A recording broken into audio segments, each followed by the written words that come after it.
Hello guys, जैसे कि मैंने बोला था कि मैं टीटीएस के अल्टरनेट में वीडियोस डालूंगी। तो आज फिर सैटरडे है, तो आज वापस से हम स्टार्ट करने जा रहे थे लिविंग वर्ल्ड। तो लिविंग वर्ल्ड के अंदर हमारा ऑलरेडी 2 क्लासेस हो चुकी हैं। ये थर्ड क्लास है। आई होप कि ये फाइनल क्लास हो हमारी। तो हम ऑलरेडी बायोलॉजिकल क्लासिफिकेशन तक की स्टडी कर चुके थे।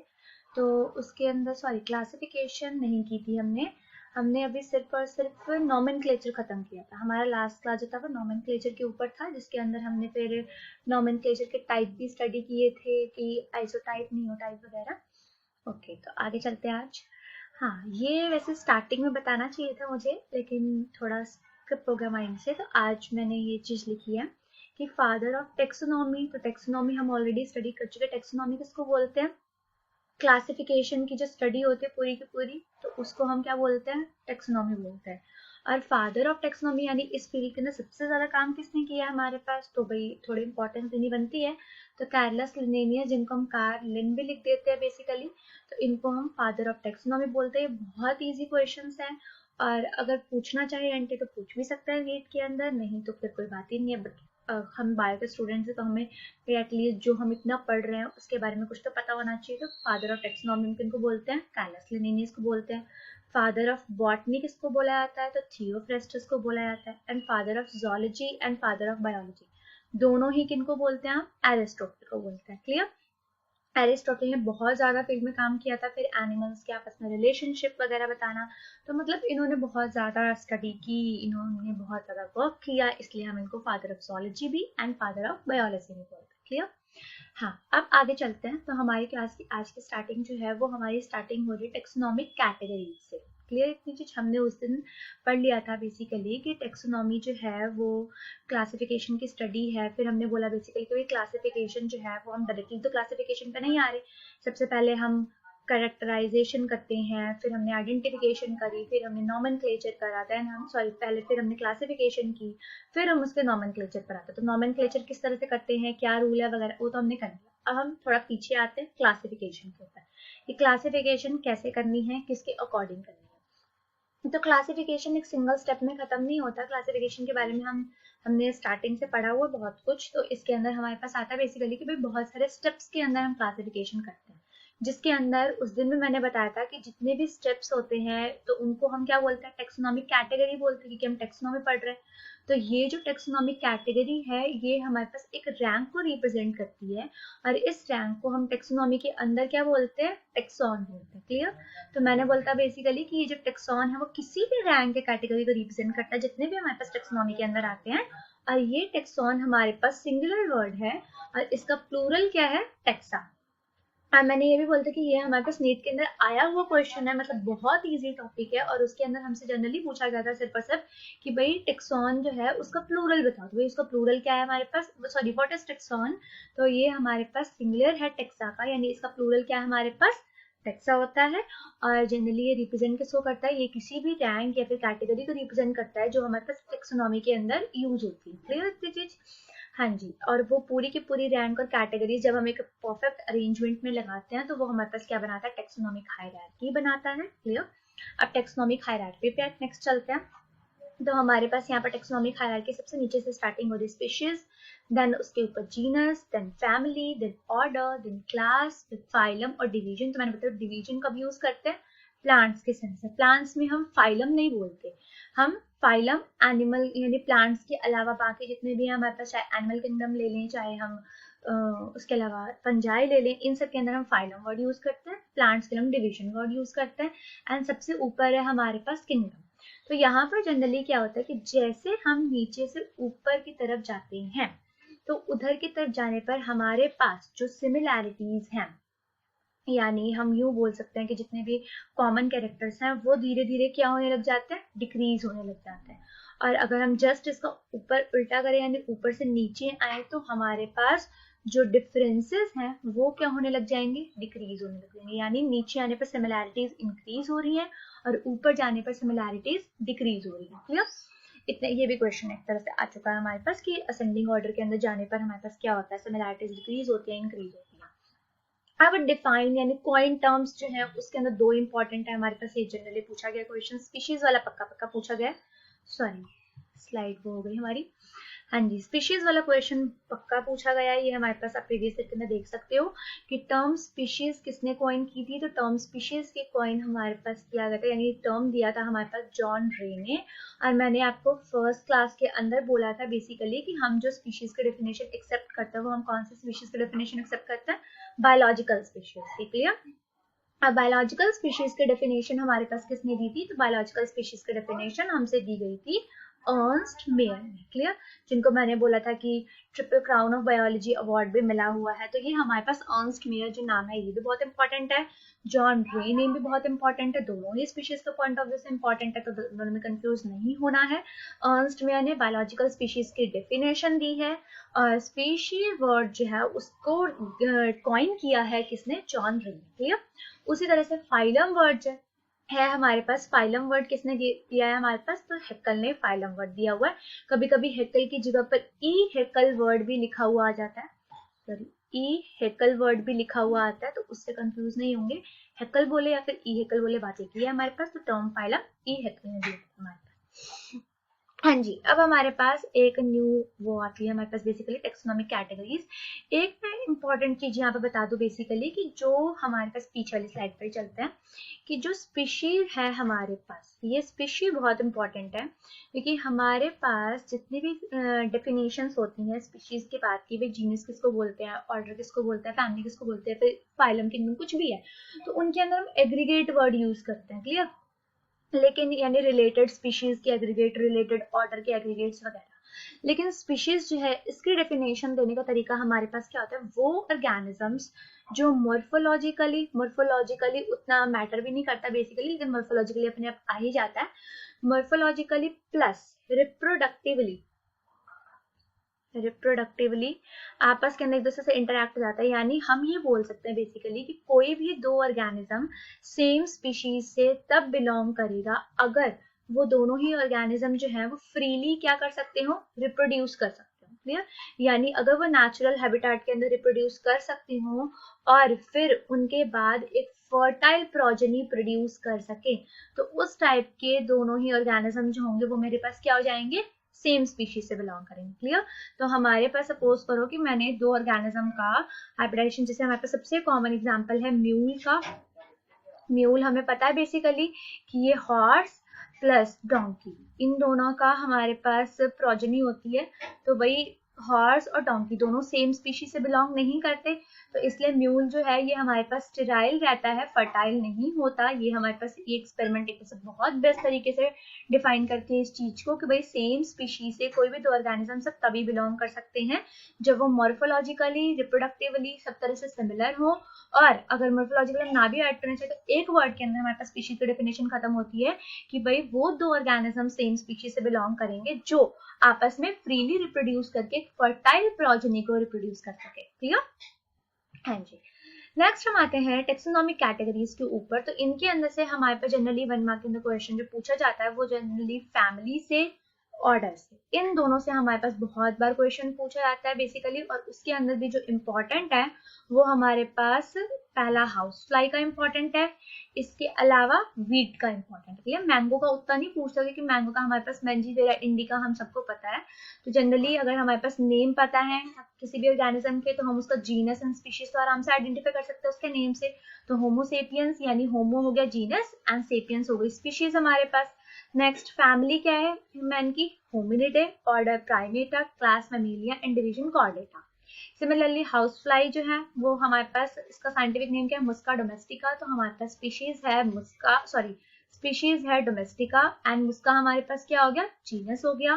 फैमिली क्या है, Muscidae, order Diptera and class Insecta Arthropoda. तो फैमिली और ऑर्डर ये पक्का से याद होना चाहिए हमारे पास क्योंकि इनसे क्वेश्चन बहुत पूछता है।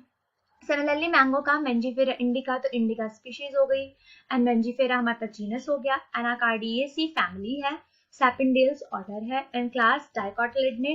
फैमिली फाइलम जो है हमारे पास यानी प्लांट की कंडीशन में डिवीजन बोलते हैं तो इसलिए angiosperm. Similarly for wheat Triticum aestivum, तो aestivum species, Triticum genus, Poaceae family है, order Poales and class Monocotyledonae and division angiosperm. Clear. हाँ जी, अब हमारे पास एक है हॉर्स। पता नहीं नीट वालों को क्या प्यार है हॉर्स से, तो हमारे पास जनरली हॉर्स का क्वेश्चन बहुत बार पूछते हैं। और हॉर्स के अंदर, जैसे मैंने पीछे बताया आपको, तो हॉर्स के अंदर भी ऑर्डर बहुत इंपॉर्टेंट है, फैमिली बहुत इंपॉर्टेंट है।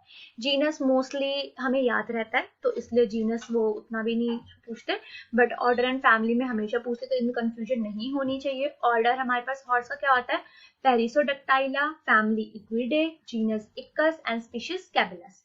इसके अलावा हमारे पास सीधी सीधी बात है कि अगर वो फाइलम पूछेगा तो फाइलम हमें पता है बेसिकली कि भाई हॉर्स जो है वो मैमल्स, सॉरी क्लास अगर पूछेगा तो क्लास हमें पता है बेसिकली कि भाई हॉर्स जो है वो मैमल्स की कैटेगरी में आता है, तो मैमल्स हमारे पास क्लास हो गया इसका। फाइलम तो भाई हॉर्स जो है वो एक वर्टिब्रेट है, तो इसलिए वर्टिब्रेट का फाइलम। किंगडम तो सबको पता है हमारे पास, किंगडम क्या हो जाएगा हॉर्स का, एनिमल किंगडम। क्लियर? तो हमारे पास जनरली इनके अंदर भी इंपॉर्टेंट जो पूछने वाला है वो ऑर्डर है एंड फैमिली है। इन दोनों से क्वेश्चन पक्का पक्का है, तो इसको हम थोड़ा सा ध्यान में रखेंगे। नेक्स्ट आईसीबीएन सफिक्स के ऊपर आते हैं। जनरली आईसीबीएन मैंने पीछे बताया था बेसिकली कि ICBN stands for international code for botanical nomenclature, यानी प्लांट्स की नेमिंग के लिए। तो यहाँ पर हमारे पास जनरली अगर हम ना भी ध्यान में रखें थोड़ा कोई किसका क्या है, तो अगर हम डिवीजन मतलब इनके सफिक्स को देख लें तो हम ये आइडेंटिफाई कर सकते हैं कि कौन सा क्लास नेम है, कौन सा ऑर्डर नेम है, कौन सा डिवीजन का नेम है, कौन सा फैमिली नेम है। यानी जितनी भी फैमिलीज होती हैं उनका सफिक्स क्या होता है हमारे पास एसी। तो जैसे हमारे पास हमने अभी तक फैमिलीज पढ़ी होंगी, तो हमने सोलेनेसी फैमिली देख ली। तो सोलेनेसी फैमिली के अंदर हमारे पास पोटैटो, ब्रिंजल, मकोई, ये सारे हमारे पास किसकी फैमिली के अंदर आते हैं, सोलेनेसी फैमिली के अंदर आते हैं। तो ये जनरली हमारे पास एसी क्या है, सफिक्स है, किसके लिए यूज किया जाता है, फैमिलीज के लिए यूज किया जाता है। सिमिलरली ऑर्डर के लिए एल्स वर्ड, तो हमने पीछे अभी नाम पढ़ा था, तो उसके अंदर मैंने एक पोएल्स पढ़ाया था वीट के लिए, फिर सैपेंडिल्स बताया मैंने मैंगो के लिए। तो हमारे पास इन दोनों के अंदर एल्स लगा हुआ है, यानी ये हमारे पास किसको रिप्रेजेंट कर रहा है, ऑर्डर को रिप्रेजेंट कर रहा है। क्लियर? नेक्स्ट ने या फिर ऑप्सीडा, तो हमने प्लांट किंगडम के अंदर हम आगे भी पढ़ेंगे बेसिकली कि हमारे पास ब्रायोप्सीडा, ब्रायोप्सीडा या फिर टेरोप्सीडा, ये हमने टेरिडोफाइटा के अंदर जनरली इनके क्लासेस पढ़े, टेरोप्सीडा। या फिर हमने इसके अंदर जो फैनरोगैम्स है हमारे पास, इनके अंदर हमने एंजियोस्पर्मे, सॉरी वो तो हमारे पास उसके अंदर आ गया। जनरली हमारे पास ब्रायोप्सीडा या फिर टेरोप्सीडा जो है, ये हमारे पास ऑप्सीडा, ऑप्सीडा क्या है अभी मेरे माइंड में और एग्जांपल्स नहीं आ रहे, तो ये हमारे पास किसको रिप्रेजेंट कर रहे हैं, क्लासेस को रिप्रेजेंट कर रहे हैं। क्लियर? नेक्स्ट डिवीजन यानी फाइटा के ऊपर आते हैं। तो डिवीजन के अंदर हमारे पास प्लांट्स को हमने 5 फाइलम के अंदर डिवाइड किया हुआ है, Thallophyta, bryophyta, pteridophyta, angiosperm and gymnosperm. तो ब्रायो स्टार्टिंग के जो क्रिप्टोगैम्स हैं इनके अंदर हम एंड में क्या यूज करते हैं, फाइटा यूज करते हैं। तो फाइटा भी मेरे पास डिवीजन हो गया। एंड जो एंजियोस्पर्म और जिम्नोस्पर्म है इनके लिए हम क्या वर्ड यूज करते हैं, एंजियोस्पर्म। तो इनके अंदर हम एंड में स्पर्मे वर्ड यूज करते हैं, तो ये हमारे पास डिवीजन के अंदर स्पर्मे। अच्छा, ने के अंदर एग्जांपल मेरे को भी याद आया, एक हमारे पास डाइकोटिलिडने एंड मोनोकोटिलिडने, अभी पीछे हमने वैसे पढ़ा भी था है ना, माइंड से थोड़ा स्लिप हो जाता है। तो डाइकोटिलिडने एंड मोनोकोटिलिडने, तो यहाँ पर एंड के अंदर क्या लगा हुआ है, ने, तो यहाँ पर ने हमारे पास क्लासेस के लिए ने, यहाँ पर भी ने, यहाँ पर ऑप्सीडा, तो ब्रायोप्सीडा, टेरोप्सीडा, स्पिनोप्सीडा, इन सब के अंदर हम सीडा वर्ड यूज करते हैं, तो हमारे पास सीडा भी आ गया। तो हमारे पास ये जनरली 4 है। तो अगर सपोज करो हमसे क्वेश्चन एग्जाम में आया हुआ और बाई चांस हमें याद नहीं है कि जो मैंगो था उसका कौन सा ऑर्डर था या फिर कौन सी क्लास थी या फिर कौन सी फैमिली थी, तो फैमिली के लिए हमें क्या देखना है, फैमिली के लिए हमें एसी देखना है, तो एनाकार्डिएसी। क्लियर? मैंगो की फैमिली। या फिर वीट के अंदर पोएसी फैमिली। ऑर्डर के लिए हमें क्या देखना है, एल्स देखना है, तो वीट के अंदर पोएल्स हो गया, मैंगो के लिए सैपेंडेल्स हो गया। क्लास के लिए हमें क्या देखना है, या तो ने होगा एंड में या फिर ऑप्सीडा होगा, तो चाहे डाइकोटिलिडने हो, मोनोकोटिलिडने हो या फिर ब्रायोप्सीडा, टेरोप्सीडा, स्पिनोप्सीडा हो, हमारे पास लाइकोप्सीडा हो, कुछ भी हो। एंड डिवीजन के लिए हमें क्या देखना है, डिवीजन के लिए हमें फाइटा देखना है या फिर स्पर्मे देखना है। क्लियर? अब हम चलते हैं आगे। हाँ जी,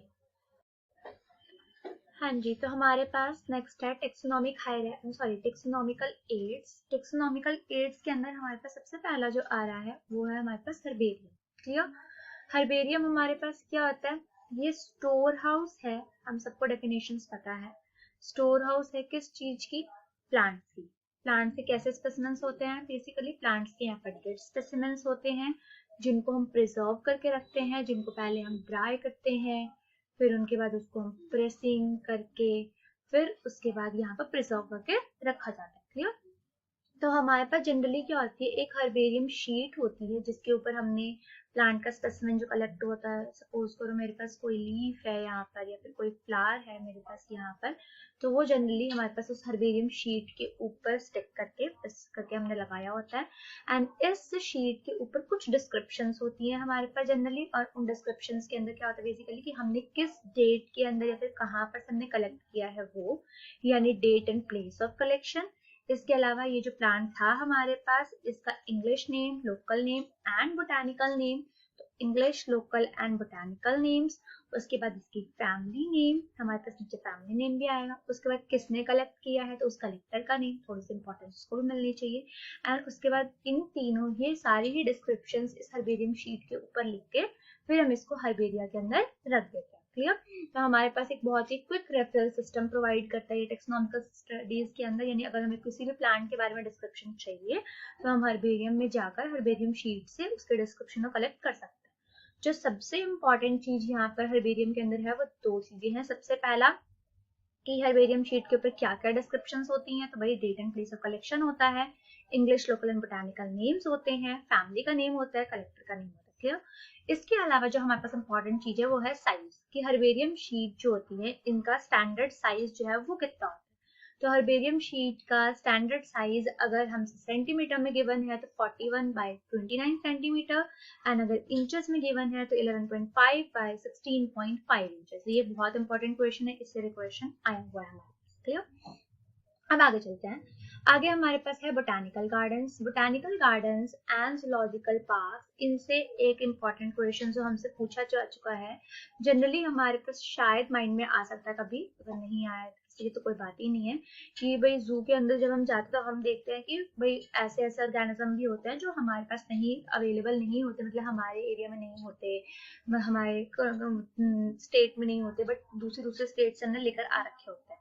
तो हमसे जनरली बोटानिकल गार्डन्स हो चाहे वो जूलॉजिकल पार्क हो, दोनों ही जगह पर जो एंडेमिक स्पीशीज होती हैं यानी उस जगह पर पाए जाने वाली वो, और जो एक्सोटिक अगर वो हमारे पास अपने पास अवेलेबल करवा सकते हैं, तो एंडेमिक एंड एक्सोटिक दोनों ही टाइप की स्पीशीज यहाँ पर अवेलेबल होते हैं, और दोनों ही टाइप के प्लांट्स भी बोटानिकल गार्डन में एंड दोनों ही टाइप के ऑर्गेनिज्म जूलॉजिकल पार्क्स में अवेलेबल होते हैं। क्लियर? तो हमारे पास बोटानिकल गार्डन्स क्या है, यहाँ पर लिविंग प्लांट्स होते हैं, कलेक्शन होता है जिनके अंदर उनके फैमिली नेम, उनका साइंटिफिक नेम, ये दोनों ही चीजें हमारे पास मेंशन होती हैं। यहाँ से जो इम्पोर्टेंट क्वेश्चन बनता है वो एक तो मैंने ये एंडेमिक एंड एक्सोटिक दोनों ही टाइप के प्लांट्स होते हैं ये वाला, एंड दूसरा हमारे पास कि फेमस बोटानिकल गार्डन कौन सा, तो फेमस बोटानिकल गार्डन है हमारे पास क्यू इंग्लैंड में, और इंडिया के अंदर दो बोटानिकल गार्डन्स के नाम है कि इंडियन बोटानिकल गार्डन कहाँ पर है तो हावड़ा में इंडिया में, and national botanical research institute कहाँ पर है तो लखनऊ इंडिया में। क्लियर? तो ये हमारे पास दो प्लेसेस पूछ सकते हैं बेसिकली कि नेशनल बोटानिकल रिसर्च इंस्टीट्यूट कहाँ पर लोकेटेड है, तो वो लखनऊ इंडिया में लोकेटेड है, एंड इंडियन बोटानिकल गार्डन कहाँ पे लोकेटेड है तो हावड़ा इंडिया में लोकेटेड है। हाँ जी, नेक्स्ट हम आते हैं की, सबसे इम्पोर्टेंट चीज जो कि हमारी एनसीईआरटी के अंदर बड़े ही अजीब तरीके से दे दी, मतलब सिर्फ उन्होंने ये पैराग्राफ दे दिया है और उसको मतलब कोई जस्टिफाई नहीं कर रखा, कोई एक्सप्लेनेशन नहीं दे रखी, सिर्फ हमारे पास एक लिख के दे दिया। क्लियर? तो हमारे पास की बहुत ही इंपॉर्टेंट है। अभी तक हमने जितने भी टेक्सोनॉमिकल एड्स पढ़े हैं ये हमें सिर्फ और सिर्फ क्या प्रोवाइड करते हैं, इंफॉर्मेशन प्रोवाइड करते हैं। यहाँ से हम बेसिकली न्यू ऑर्गेनिज्म की आइडेंटिफिकेशन नहीं कर सकते और ना ही उनको क्लासीफाई कर सकते। लेकिन की जो है अगर हम ध्यान से देखें तो की जो है वो किस लिए यूज किया था, identification of plants and animals based on the similarities and dissimilarity, यानी ये आइडेंटिफिकेशन पर्पस के लिए यूज किया जाता है। क्लियर? हमारे पास बोटानिकल गार्डन, जूलॉजिकल पार्क्स या फिर जो हर्बेरियम थे, इनसे हम सिर्फ और सिर्फ इन्फॉर्मेशन गैदर कर सकते थे, आइडेंटिफिकेशन नहीं कर रहे थे। तो की के अंदर जनरली हमारे पास क्या होता है, सपोज करो कि मैंने कोई सा भी वो लिया, मतलब कोई सा भी ऑर्गेनिज्म ले रही हूँ, मैंने पहले कुछ वो बना रखी है कि भाई जो मेरे पास ऑर्गेनिज्म है उसका सेल जो है वो कौन से टाइप का, यूकैरियोटिक है या प्रोकैरियोटिक है। Eukaryotic and prokaryotic, prokaryotic. दूसरा फिर मैंने लिया कि जो मेरा ऑर्गेनिज्म है वो हमारे पास कहता है यूनिसेल्यूलर है, यूनिसेल्यूलर या फिर मल्टीसेल्यूलर है। क्लियर? उसके बाद फिर मैंने लिया कि जैसे यूकैरियोटिक और प्रोकैरियोटिक के ऊपर हम न्यूक्लियस के वे में भी ले सकते हैं, फिर मैंने यहाँ पर लिया बेसिकली कि भाई उसके पास सेल वॉल जो है वो प्रेजेंट है या फिर सेल वॉल एब्सेंट है। क्लियर, मैंने ये 3 अभी समझाने के लिए लिए। तो हमारे पास कीज जो है वो जनरली किसके ऊपर बेस्ड होती है, ये हमारे पास कंट्रास्टिंग कैरेक्टर्स के पेयर के ऊपर बेस्ड होती है। यहाँ पर हमें लाइन दिख रही होगी, keys based on pairs of contrasting character generally in a pair called couplet. तो ये जो हमारे पास कंट्रास्टिंग कैरेक्टर्स का पेयर, सेल्स का यूकैरियोटिक या फिर प्रोकैरियोटिक होना, ये हमारे पास क्या है, कपलेट है। क्लियर, यहाँ पर नीचे मैंने दूसरा कपलेट लिया है कि यूनिसेल्युलर है ऑर्गेनिज्म या मल्टीसेल्युलर है, तो ये भी मेरे पास क्या है, कपलेट है।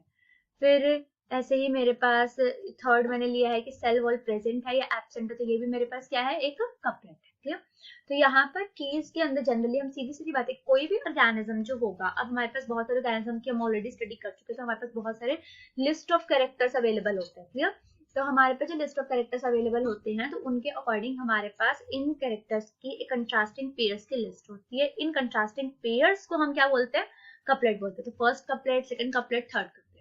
उसके बाद हमारे पास आता है बेसिकली कि हमें जब भी चॉइस करनी होती है, सीधी सीधी बात है कि हम एक टाइम पर या तो हम वनीला खाएंगे या फिर हम स्ट्रॉबेरी आइसक्रीम खाएंगे, दोनों में से हमें एक चॉइस करनी होगी। हम दोनों को मिक्सअप करके तो नहीं खा सकते, वैसे खा भी सकते हैं, लेकिन यहाँ पर हमारे पास ऐसा नहीं होता। कोई भी ऑर्गेनिज्म जो है वो या तो यूकैरियोटिक हो सकता है या फिर प्रोकैरियोटिक हो सकता है। एक ही टाइम पर कोई ऑर्गेनिज्म ना तो यूकैरियोटिक हो सकता है ना ही प्रोकैरियोटिक, मतलब दोनों एक साथ शो नहीं कर सकता, या तो वो यूकैरियोटिक होगा या तो वो प्रोकैरियोटिक। तो सिमिलरली यहाँ पर हमारे पास हमने जो चॉइसेस दी गई हैं, हमें उन चॉइसेस में से किसी एक चॉइस को चूज करना होता है। एंड उसके बाद जब हम सीधी सीधी बात है, अगर मेरा जो ऑर्गेनिज्म, सपोज करो मैंने कोई एक ऑर्गेनिज्म डिस्कवर किया न्यू ए और मुझे इसकी आइडेंटिफिकेशन करनी है, मैंने सबसे पहले देखा बेसिकली कि भाई इसका सेल टाइप कैसा है, यूकैरियोटिक या प्रोकैरियोटिक। मैंने बोला भाई इसका सेल टाइप यूकैरियोटिक है। क्लियर, तो मेरा फर्स्ट कैरेक्टर मैंने एक्सेप्ट कर लिया कि ये यूकैरियोटिक है, तो हमारे पास प्रोकैरियोटिक वाला ऑप्शन अपने आप रिजेक्ट हो जाएगा। तो दूसरा जो हमारे पास स्टेटमेंट होता है उसके हम क्या कर देते हैं, रिजेक्शन कर देते हैं। क्लियर, अब दूसरी इंपॉर्टेंट चीज क्या है, लीड। लीड किसको बोलते हैं, तो स्टेटमेंट जितने भी हम की के अंदर देते हैं वो सारी की सारी क्या कहलाती है हमारे पास, लीड। यानी ये मेरे पास क्या थी कि cell is eukaryotic, first lead थी। सेकंड सेल इज प्रोकैरियोटिक, ये मेरे पास क्या है, सेकंड लीड। यूनिसेल्युलर, ये मेरे पास थर्ड लीड। फिर फोर्थ लीड, फिर फिफ्थ लीड। तो ऐसे मैंने अपना ऑर्गेनिज्म सेलेक्ट किया और मैंने बोला कि भाई ये जो ऑर्गेनिज्म है यूकैरियोटिक है, तो ये मेरे पास मैंने फर्स्ट लीड की सिलेक्शन कर दी। क्लियर, इतनी चीज। तो दो इंपॉर्टेंट चीजें हैं, व्हाट इज कपलेट। तो कपलेट क्या होता है, कंट्रास्टिंग कैरेक्टर्स के पेयर को हम कपलेट बोलते हैं, जैसे कि यहाँ पर मैंने दिखाया फर्स्ट कपलेट। और दूसरा व्हाट इज लीड, तो स्टेटमेंट जितने भी हम लीड की के अंदर देते हैं इनको हम क्या बोलते हैं, लीड बोलते हैं। तो हमारा फर्स्ट कपलेट से मैंने यूकैरियोटिक सेलेक्ट किया। दूसरा फिर मैंने देखा भाई सेल जो है, जो ऑर्गेनिज्म है मेरे पास वो यूनिसेल्युलर है या मल्टीसेल्युलर है। तो मेरा ऑर्गेनिज्म, सपोज मैंने बोला कि भाई मेरा ऑर्गेनिज्म जो है वो यूनिसेल्युलर है। क्लियर, फिर मैंने देखा कि हमारा सेल वॉल प्रेजेंट है या एब्सेंट है। फिर मैंने बोला कि हमारी जो सेल वॉल है वो सपोज एब्सेंट है। क्लियर, तो हमारे पास बेसिकली कौन सी किंगडम के अंदर ये हम पुट कर सकते हैं, मोनेरा गायब हो गया क्योंकि मोनेरा के अंदर हमें पता है, नेक्स्ट स्लाइड लेते हैं थोड़ा। तो मोनेरा के अंदर मैंने बोला बेसिकली कि हमारे पास सारे के सारे जितने भी ऑर्गेनिज्म होते हैं वो प्रोकैरियोट जो है वो मोनेरा के अंदर लिस्ट आउट है। तो यानी मेरा जो ऑर्गेनिज्म, जो भी मैंने ऑर्गेनिज्म ए सिलेक्ट किया था, ये कैसा ऑर्गेनिज्म है, ये तो यूकैरियोटिक है, यानी इसको मैं मोनेरा के अंदर प्लेस नहीं कर सकती, मोनेरा किंगडम गया। अब दूसरा हमारे पास आता है प्रोटिस्टा एंड फंजाई। क्लियर, इसके अलावा प्लांटी एंड एनिमेलिया भी हैं, लेकिन ये भी हमारे पास अभी गायब हो जाएंगे। बताते हैं हम क्यों गायब हो जाएंगे। तो मैंने दूसरा पॉइंट क्या बोला कि मेरा जो ऑर्गेनिज्म है ये क्या है, यूनिसेल्युलर है। क्लियर, तो मेरे पास प्लांटी एंड एनिमेलिया, इन दोनों के ही अंदर हम कौन सा ऑर्गेनिज्म को पुट करते हैं, मल्टीसेल्युलर। वैसे फंजाई के अंदर भी जनरली सारे मल्टीसेल्युलर ही है, लेकिन एक्सेप्शन है हमारे पास कौन सा, यीस्ट का। यीस्ट एक इकलौती ऐसे फंजाई है जो कि हमारे पास यूनिसेल्युलर है, तो हो सकता है कि भाई फंजाई के अंदर आता हो ये। लेकिन थर्ड मैंने प्रॉपर्टी क्या बोली कि इसके पास सेल वॉल क्या है, हमारे पास एब्सेंट है, जबकि फंजाई के अंदर हमारे पास जितने भी ऑर्गेनिज्म है सबके पास काइटिनस सेल वॉल होती है, काइटिन भी बनी हुई, तो इसलिए फंजाई के अंदर भी नहीं आने वाला। यानी ये वाला ऑर्गेनिज्म जो है इसको हम किसके अंदर पुट कर रहे हैं, प्रोटिस्टा में। प्रोटिस्टा में किस क्लास के अंदर पुट करेंगे उसके लिए भी हमारे पास की अवेलेबल होगी, फिर उसकी से सिलेक्शन किया जाएगा और उसके बाद उसको हम पर्टिकुलरली उस फाइलम, फिर क्लास, फिर जो भी हमारे पास फैमिली होगी, जीनस होगा, उनके अंदर हम इसको कैटेगराइज करेंगे। क्लियर, हाँ जी। अब आगे चलते हैं, हमारे पास कुछ और भी हमारे पास टेक्सोनॉमिकल एड्स हैं। तो सबसे पहला हमारे पास अलग से आने वाले में कौन सा है, फ्लोरा। फ्लोरा एंड फौना हम बचपन से सुनते आ रहे हैं बेसिकली। तो फ्लोरा जनरली हमारे पास किसका डिस्ट्रीब्यूशन रखता है, प्लांट्स का। ये किसी भी एक पर्टिकुलर एरिया के अंदर जो प्लांट्स हैं उनका एक्चुअल हैबिटेट क्या है, उनकी डिस्ट्रीब्यूशन कैसी है, इसके बारे में सारी डिटेलिंग हमें कहाँ से मिलती है, फ्लोरा से मिलती है। दूसरा है मैनुअल्स। मैनुअल्स हमें क्या प्रोवाइड करता है, मैनुअल्स भी हमें इंफॉर्मेशन प्रोवाइड करता है, किस चीज के लिए, आइडेंटिफिकेशन के लिए। और किनके, किसी भी एरिया के अंदर जितनी भी स्पीशीज हमारे पास मिलती हैं उन सब के नेम्स की आइडेंटिफिकेशन हमें कहाँ से मिलने जाती है, मैनुअल से मिलती है। क्लियर। नेक्स्ट है मोनोग्राफ। मोनोग्राफ जो है हमारे पास इनके अंदर किसी भी एक टेक्सॉन के बारे में, और मैंने पीछे बताया टेक्सॉन क्या है, कोई भी एक कैटेगरी, यानी जरूरी नहीं है यहाँ पर कि जैसे ऊपर मैंने बताया ना किसी स्पीशीज के बारे में, तो जरूरी नहीं किसी स्पीशीज के ही हमारे पास कोई क्लास के बारे में हमें इंफॉर्मेशन चाहिए, किसी फाइलम के बारे में मुझे इंफॉर्मेशन चाहिए, या फिर मुझे किसी फैमिली के बारे में इंफॉर्मेशन चाहिए। तो किसी भी टेक्सॉन, मुझे सिर्फ और सिर्फ ग्रासेस के बारे में इंफॉर्मेशन चाहिए, मुझे सिर्फ और सिर्फ मैमल्स के बारे में इंफॉर्मेशन चाहिए, तो किसी भी पर्टिकुलर टेक्सॉन जो है उसकी इंफॉर्मेशन कहाँ पर होती है, हमारे पास मोनोग्राफ के अंदर होती है। लेकिन सिर्फ एक टेक्सॉन की, अलग अलग कैटेगरीज के लिए अलग अलग मोनोग्राफ्स होंगे हमारे पास। नेक्स्ट है कैटलॉग। कैटलॉग हमारे पास वापस से क्या है, इनके अंदर जनरली हमारे पास जो स्पीशीज है उनका ब्रीफ डिस्क्रिप्शन के साथ पूरी लिस्टिंग कर रखी होती है, ताकि हम आइडेंटिफिकेशन पर्पस पर इसको यूज कर सके। तो हमारे पास कुछ भी नहीं है, जैसे लाइब्रेरीज वगैरह के अंदर कैटलॉग्स होते हैं हमारे पास, कि बुक्स को हम आइडेंटिफाई कर सके कौन सी बुक कौन से शेल्फ में किस तरफ रखी हुई है। तो उसी तरीके से हमारे पास स्पीशीज के बारे में उनकी छोटी छोटी डिस्क्रिप्शन के साथ उनका पूरा डिटेल्स हमारे पास गिवन होता है। तो वो हमारे पास किसके अंदर गिवन होता है, कैटलॉग के अंदर गिवन होता है। अब इसी के साथ हमारा चैप्टर होता है खत्म, जनरली लिविंग वर्ल्ड। तो हमारे पास इसके अंदर कुछ एमसीक्यूज हैं जो कि बहुत इंपॉर्टेंट है, एंड आउट ऑफ एनसीईआरटी। तो उन एमसीक्यूज के कुछ टॉपिक्स जो है वो तो मैंने यहाँ पे इंक्लूड कर लिया ऑलरेडी, और अगर कोई एमसीक्यू का टॉपिक रह रहा होगा या फिर कोई क्वेश्चन ऐसा है जो रह रहा है तो मैं उसको फिर नेक्स्ट वीडियो के अंदर इंक्लूड कर दूंगी। और अगर कोई आपको डाउट हो तो आप मेरे से पूछ सकते हो, चाहे वो टेलीग्राम पे पूछ सकते हो, नहीं तो यूट्यूब पे पूछ सकते हो। क्लियर। तो मिलते हैं नेक्स्ट क्लास में, तब तक के लिए बाय बाय, थैंक यू।